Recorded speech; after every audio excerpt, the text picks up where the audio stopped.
श्री अरविंद यादव जी, श्री अनिल पाल जी, श्री जानू खान जी,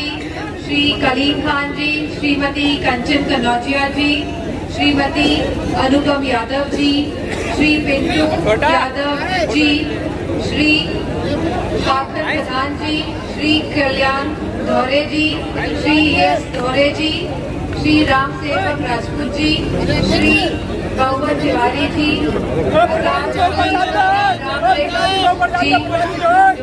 एमएलसी रह चुके हैं, मंच पे उपस्थित अभिषेक यादव जी,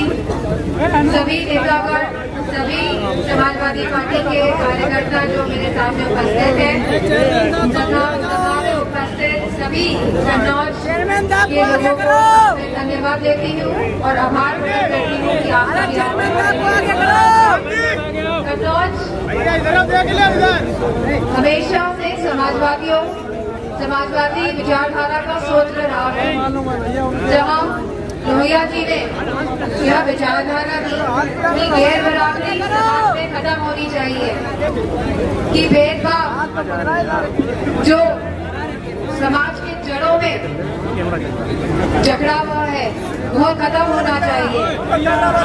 जहाँ उन्होंने समानता और संपन्नता की बात कही, वही जिनकी विचारधारा से आदरणीय नेताजी बहुत प्रभावित हुए और उन्होंने भी यही लड़ाई लड़ी कि समाज में गैर बराबरी खत्म हो, कि राजनीतिक, सामाजिक और आर्थिक बराबरी आ सके। और इसी विचारधारा के साथ आज भी समाजवादी पार्टी अटल है और माननीय अखिलेश जी इसी विचारधारा के साथ समाजवादी पार्टी को लगातार निरंतर आगे बढ़ाने का काम कर रहे हैं। और पंक्ति में आखिरी खड़ा हुआ व्यक्ति को सम्मान मिले, उसका शोषण ना हो और संविधान ने जो अधिकार दिए हैं आपको उसका कोई हनन ना कर पाए और उसका हमेशा संरक्षण हो, ऐसी विचारधारा के साथ समाजवादी पार्टी आगे बढ़ रही है। मुझे खुशी है ये यात्रा जो छिबरामऊ से होते हुए निकल रही है और जिसके लगभग 100 दिन पूरे होने जा रहे हैं, इसके लगभग 99 दिन हुए हैं और लगभग 100 दिन पूरे होने जा रहे हैं और लगभग 6000 किलोमीटर से हमारे युवा साथी इस यात्रा को लेके निकले हैं और जिसका मकसद है कि लोगों में जागरूकता आए, सामाजिक जागरूकता आए, कि समाज में हक, सम्मान और अधिकार की जो लड़ाई है वो लोग जाने, वो लोग समझे। जहाँ महिलाओं की बात है, नारी बंधन बिल तो लेकर आए, भाजपा की सरकार इस बार सदन में नारी बंधन बिल तो लेके आई। आप बताइए महिलाएं कितनी सुरक्षित हैं उत्तर प्रदेश में, न जाने कितनी घटनाएं ऐसी हो रही है जहां सरकार संज्ञान नहीं ले रही है कि उत्तर प्रदेश में लगातार महिलाओं के साथ अपराध बढ़ रहे हैं। चाहे हमारी बनारस यूनिवर्सिटी का मामला हो,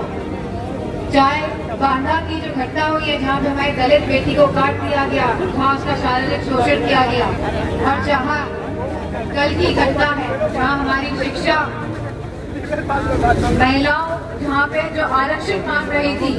शिक्षक भर्ती को लेके लखनऊ में महिलाएं, उनको मारा गया है, उनको पीटा गया है। तो यह कैसा नारी बंधन विधेयक लेकर आई है ये सरकार। और जब समाजवादी पार्टी कह रही है कि इस बिल के अंतर्गत नारी बंधन बिल, इस नारी आरक्षण बिल के अंदर जहाँ पिछड़ी महिलाओं को भी उनका हक और सम्मान मिलना चाहिए, जहाँ अल्पसंख्यक महिलाओं को भी उनका हक, सम्मान और अधिकार मिलना चाहिए, तो सरकार,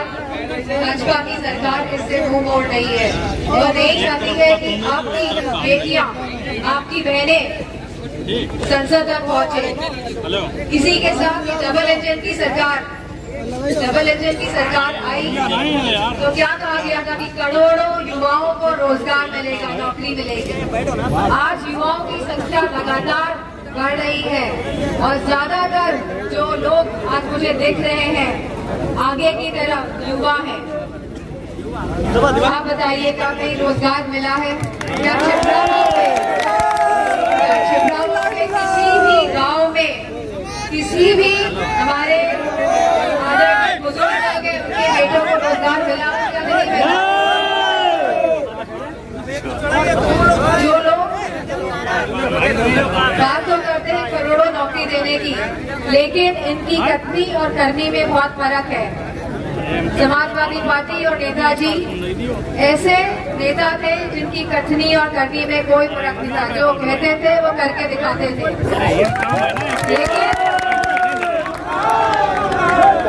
लेकिन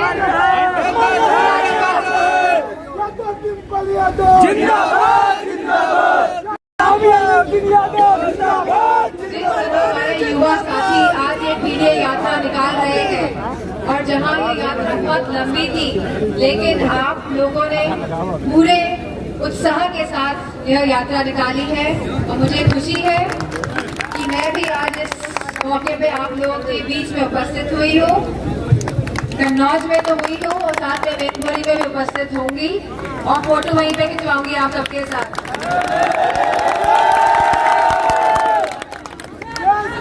मैं आप सभी को बहुत और साथ में आप सबको जिंदाबाद साथ में आप सबको बधाई देती हूँ कि आपने पूरे जोश के साथ इस यात्रा में भाग लिया और इसका आखिरी दिन जब 1.25 दिन कल है और 22 तारीख को जब नेताजी का जन्मदिन होगा और जब आप इस यात्रा को समापन करेंगे सिरफई में, तो आप सबको मैं बहुत बहुत बधाई देती हूँ। इन्हीं शब्दों के साथ आप सबका बहुत धन्यवाद। शिक्षा की बात करते हैं, शिक्षा का भी स्तर लगातार उत्तर प्रदेश में गिरता जा रहा है। भाजपा की सरकार नहीं चाहती है कि आपके बच्चे पढ़े लिखे और समझदार बने। उनकी लगातार यह कोशिश है कि शिक्षा का जो एक तरह की जो शिक्षा मुहैया कराई जाती है, यह भी प्रदेश में बिगड़े। और इसी के साथ स्वास्थ्य व्यवस्था को देख लीजिए, आजकल डॉक्टर हमें मिल रहे हैं इलाज कराने के लिए प्राथमिक CHCs में, BHCs में। आपका इतना बड़ा यहाँ पे मेडिकल कॉलेज खोला कन्नौज में, क्या वहाँ पे सुविधाएं मिल रही है लोगों को? क्या एम्बुलेंस सेवा जो चलती थी, जो घर घर जाके मरीजों को लेके अस्पताल पहुंचाती थी, क्या वो एम्बुलेंस सेवा से आज ठप नहीं पड़ी हुई है? तो जहाँ इस सरकार को कई साल पूरे हो गए हैं, केंद्र की लगभग 10 साल की सरकार और लगभग 7 साल की सरकार उत्तर प्रदेश में, तो ये अब आप सबको आकलन करना है कि इस सरकार ने हमें क्या दिया है। मैं धन्यवाद देना चाहूंगी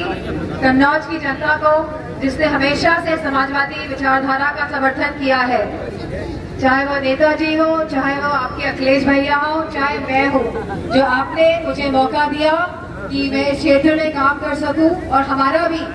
हमेशा से यही संकल्प रहा है, हमेशा से हमने यही प्रयास किया है, कोशिश की गई है कि ज्यादा से ज्यादा विकास, ज्यादा से ज्यादा सुविधाएं, ज्यादा से ज्यादा